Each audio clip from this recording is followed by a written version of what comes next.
नमस्कार दोस्तों, आपका स्वागत है हमारे चैनल ब्रेकिंग न्यूज यूपी में, जहां हम आपको दिखाते हैं दिन भर की 25 सबसे बड़ी खबरें। और न्यूज को समझने के लिए वीडियो को लाइक करके चैनल को सब्सक्राइब कर ले। तो आइए शुरुआत करते हैं आज के सबसे बड़े खबरों के साथ। शीतलहर के कारण स्कूलों में छुट्टी घोषित, बंद रहेंगे सरकारी और प्राइवेट स्कूल। राजस्थान में कड़ाके की ठंड और शीतलहर ने जनजीवन पर असर डाला है। मौसम विभाग ने कई जिलों में सर्दी और कोहरे का अलर्ट जारी किया है। इसी के चलते भरतपुर, दौसा और अलवर जैसे जिलों में स्कूलों में शीतकालीन अवकाश बढ़ाने का फैसला लिया गया। अलवर जिले में कक्षा 1 से 8 तक के सभी सरकारी और निजी स्कूलों में 11 जनवरी तक अवकाश घोषित किया गया है। जिला कलेक्टर आरतिका शुक्ला ने आदेश दिया है कि ठंड और शीतलहर से बचाव के लिए यह कदम उठाया गया है। हालांकि शिक्षकों और अन्य स्टाफ को स्कूल में उपस्थित रहना होगा।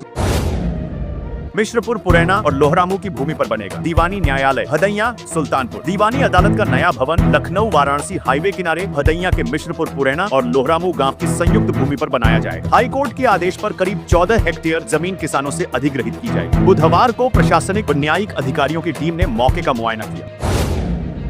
यूपी में शिक्षा मित्रों का मानदेय बढ़ाने को लेकर योगी सरकार के खिलाफ अवमानना याचिका। हाई कोर्ट ने तलब की जानकारी। प्रदेश के प्राथमिक विद्यालयों में कार्यरत लगभग 1,25,000 शिक्षा मित्रों का मानदेय बढ़ाए जाने के मामले में इलाहाबाद हाई कोर्ट ने सरकार से जानकारी मांगी है। कोर्ट ने मानदेय बढ़ाने पर लिए गए निर्णय के बारे में 27 जनवरी तक जानकारी मांगी है। यह आदेश न्यायमूर्ति सलिल कुमार राय ने वाराणसी के विवेकानंद की अवमानना याचिका पर दिया। महाकुंभ के आगाज से पहले सीएम योगी बोले, भारत नए सिरे से लिख रहा इतिहास। महाकुंभ महासम्मेलन में उत्तर प्रदेश के मुख्यमंत्री योगी आदित्यनाथ ने 13 जनवरी से शुरू होने जा रहे महाकुंभ के आयोजन को लेकर अपने हृदय के भाव प्रकट किए। रिपब्लिक मीडिया नेटवर्क के भव्य महाकुंभ महासम्मेलन में सीएम योगी ने कहा, भारत की सनातन की जो हमारा परंपरा है, ये दुनिया की सबसे प्राचीन संस्कृति है। कुंभ और महाकुंभ का आयोजन भी इसी प्राचीन समागम का महापर्व है और इसकी तुलना किसी धर्म या मजहब से नहीं की जा सकती है। महाकुंभ के आयोजन के जरिए भारत नए सिरे से इतिहास लिख रहा है। यूपी में रिंग रोड के किनारे ही बनेंगे नए बस स्टेशन। शहर में बढ़ती यातायात समस्या और रोजाना जाम की स्थिति को देखते हुए एक महत्वपूर्ण कदम उठाया जा रहा है। शहर के मुख्य क्षेत्र में स्थित पुराने बस अड्डे को अब शहर के बाहरी इलाके में स्थानांतरित करने की योजना है। यह कदम शहर वासियों के लिए राहत का कारण बन सकता है, क्योंकि नया बस अड्डा शहर के बाहरी बाईपास पर बनाया जाए, जिससे शहर के भीतर यातायात का दबाव कम होगा और यात्रियों के लिए गंतव्य तक पहुँचना आसान होगा। टेंशन में था युवक, एसी कोच में कर रहा था सफर। नखरे देख जीआरपी ने पूछा, कौन हो तुम? नाम सुनते ही मची भागम भाग। लखनऊ के चारबाग रेलवे स्टेशन पर आरपीएफ क्राइम ब्रांच की टीम ने 16 किलो अफीम के साथ तस्कर को गिरफ्तार किया है। तस्कर अफीम की खेप लेकर गंगा सतलज एक्सप्रेस से अंबाला जा रहा था। आरोपी तस्कर की पहचान संदीप राय 25 के रूप में हुई। वह बिहार के सारण जिले का रहने वाला है। आरोपी ट्रेन एक 3307 की एसी कोच H1 में 24 नंबर सीट पर सफर कर रहा था। पास में ही नीले रंग का एक पिट्ठू बैग रखे थे। गतिविधियां संदिग्ध लगने पर जीआरपी ने तलाशी ली तो उसके बैग में 4 प्लास्टिक के पैकेट खोलने पर उसमें अफीम मिली। जीआरपी के मुताबिक पकड़ी गई अफीम की कीमत बाजार में 4 लाख रुपए से ज्यादा है। मुआवजा नहीं, जमीन चाहिए। किसानों की जिद से छूटे प्रशासन के पसीने। सहमति पत्र भरने से किया इनकार। आगरा के इनर रिंग रोड पर आंदोलित किसानों ने रविवार को मुआवजा के लिए सहमति पत्र भरने से इनकार कर दिया। सहमति पत्र भरवाने पहुंचे एसडीएम ऑफ तहसीलदार को बैरक लौटना पड़ा। किसान मुख्यमंत्री से वार्ता और जमीन वापसी की मांग पर अड़े हैं। 8वें दिन किसानों का आंदोलन जारी है। इनर रिंग रोड की एक लेन भी बंद है। किसानों को विभिन्न संगठनों का समर्थन मिल रहा है। इधर भूमि अधिग्रहण के 15 साल बाद किसान मुआवजा लेने को भी तैयार नहीं हो रहे। किसान नेता प्रदीप शर्मा ने कहा कि प्रभावित किसानों को जमीन वापस चाहिए।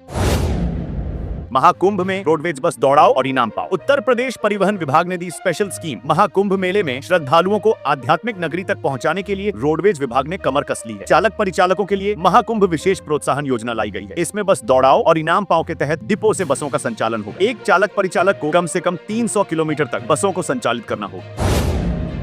सरकारी राशन की दुकानों पर अब मिलेगा सरसों का तेल, फ्री में मिलता है। गेहूं, चावल और नमक। सरकारी राशन की दुकानों से उपभोक्ताओं को गेहूं, चावल, नमक के साथ सरसों का तेल भी मिलेगा। मंगलवार को विधानसभा सभागार में विभागीय समीक्षा करते हुए खाद्य मंत्री रेखा आर्या ने अधिकारियों को इसका प्रस्ताव तैयार करने के निर्देश दिए। इन 5 दिन प्रयागराज रहेगा नो व्हीकल जोन। महाकुंभ में जाना होगा पैदल। जान ले पूरा ट्रैफिक प्लान। संगम की धरती पर 13 जनवरी 2025 से महाकुंभ की शुरुआत होने जा रही है। महाकुंभ को लेकर पुलिस ने ट्रैफिक व्यवस्था के पुख्ता इंतजाम किए। एडीजी प्रयागराज जोन भानु भास्कर के मुताबिक महाकुंभ के दौरान 29 जनवरी को होने वाले मौनी अमावस्या के स्नान पर 5 दिनों तक शहर और मेला क्षेत्र नो व्हीकल जोन रहेगा। 27 जनवरी से लेकर 31 जनवरी तक शहर और मेला क्षेत्र में वाहन नहीं जा सकेंगे। दूसरे शहरों से आने वाले वाहनों को शहर के बाहर बनाए गए पार्किंग स्थलों पर ही रोक दिया जाएगा। पार्किंग स्थलों से शटल बसों की मदद से श्रद्धालु मेला व शहर पहुंच सकेंगे। उत्तर प्रदेश में यहाँ बनेगा इंडस्ट्रियल कॉरिडोर। 33 गांवों की हुई मौज। सरकार बुंदेलखंड में नोएडा से बड़ा औद्योगिक कॉरिडोर बनाने जा रही है। सरकार कानपुर और झांसी के बीच 36,000 एकड़ में बुंदेलखंड औद्योगिक विकास प्राधिकरण BDA बनाने पर काम कर रही है। बीड़ा झांसी के 33 गांवों को मिलाकर बनाया जाएगा। मऊ में 2 ट्रकों में भिड़ंत। चालक को झपकी आने से हुआ हादसा। केबिन काटकर चालक को निकाला, हालत गंभीर। मऊ जिले की घोसी कोतवाली क्षेत्र के हड़हुआ स्थित 4 लेन पर मंगलवार की देर रात हादसा हुआ। वाराणसी से गोरखपुर की तरफ जा रहे चालक को झपकी आने से ट्रक सड़क किनारे खड़े दूसरे ट्रक में भिड़ गया। वाहनों के टक्कर की आवाज सुनकर लोगों की भीड़ जुट गई। इसी बीच किसी ने घटना की जानकारी पुलिस को दी। 40 मिनट की कड़ी मशक्कत के बाद किसी तरह केबिन को काटकर ट्रक चालक को बाहर निकालकर अस्पताल में भर्ती कराया गया। आजमगढ़ में गैंगस्टर 35 साल से कर रहा था होमगार्ड की नौकरी, किसी को नहीं लगी। भनक जाने कैसे खुली पोल। यूपी के आजमगढ़ में एक गैंगस्टर नकदू से नंदलाल बनकर होमगार्ड की नौकरी कर रहा था। भतीजे की शिकायत पर DIG ने मामले की जांच कराई तो गैंगस्टर का फर्जीवाड़ा सामने आया। 35 साल से होमगार्ड की नौकरी करने वाला नकदू को आखिरकार निलंबित कर दिया गया है। जांच में फर्जीवाड़ा की पुष्टि होने पर पुलिस ने रानी की सराय थाने में उसके खिलाफ मुकदमा भी पंजीकृत किया है।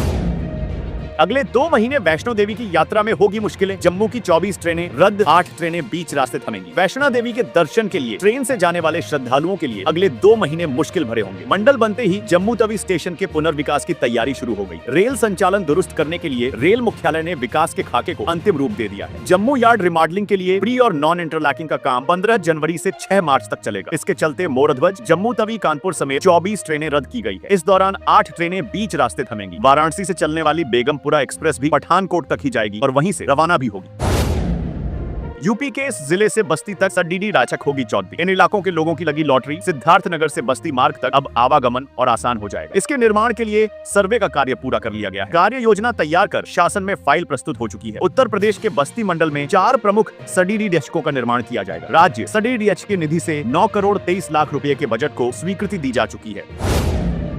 राजस्थान के इन शहरों में बनेंगे 9 नए बस स्टैंड। प्रदेशवासियों के लिए आसान हो जाएगा आना जाना। राजस्थान में रोडवेज के दिन अब सुधरने वाले हैं। एक तरफ जहां रोडवेज में लगातार नई बसों की खरीद की जा रही है, वहीं अब रोडवेज के बस अड्डों के विकास कार्य पर भी जोर दिया जा रहा है। प्रदेश में 9 नए बस स्टैंड बनाए जाने की मंजूरी दी गई। इसके साथ ही 21 बस अड्डों का विकास कार्य शुरू किया जाएगा। 37 कार्यशालाओं में सुधार किया जाएगा। ज्वाइनिंग लेटर के साथ नौकरी करने पहुंचा युवक, अफसरों ने बुलाई, पुलिस तो पैरों तले खिसकी। जमीन। लखनऊ में दी थी परीक्षा। उत्तर प्रदेश के कानपुर में एक बड़ी ठगी का मामला सामने आया है। राज्य कर विभाग कार्यालय में भर्ती कराने के नाम पर 55 युवक युवतियों से 6 लाख रुपए ठग लिए गए। इन युवाओं से आवेदन शुल्क के रूप में 5,100 रुपए भी लिए गए थे। इस मामले में राज्य कर विभाग के उपायुक्त प्रशासन ने रिपोर्ट दर्ज कराई है और पुलिस जाँच शुरू कर दी है।